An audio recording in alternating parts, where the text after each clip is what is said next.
شیطان کی تھوک۔ خدا نے جب حضرت آدم علیہ السلام کا پتلہ مبارک تیار فرمایا تو فرشتے حضرت آدم علیہ السلام کے اس پتلے مبارک کی زیارت کرتے تھے، مگر شیطان لعین حسد کی آگ میں جل بھن گیا اور ایک مرتبہ اس مردود نے بغض و کینے میں آ کر حضرت آدم علیہ السلام کے پتلے مبارک پر تھوک دیا۔ یہ تھوک حضرت آدم علیہ السلام کی ناف مبارک کے مقام پر پڑی۔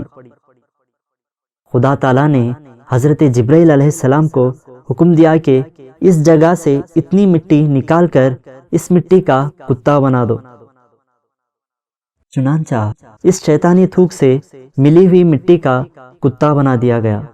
یہ کتا آدمی سے مانوس اس لیے ہے کہ مٹی حضرت آدم علیہ السلام کی ہے، اور پلید اس لیے ہے کہ تھوک شیطان کی ہے، اور رات کو جاگتا اس لیے ہے کہ ہاتھ اسے جبریل کے لگے ہیں۔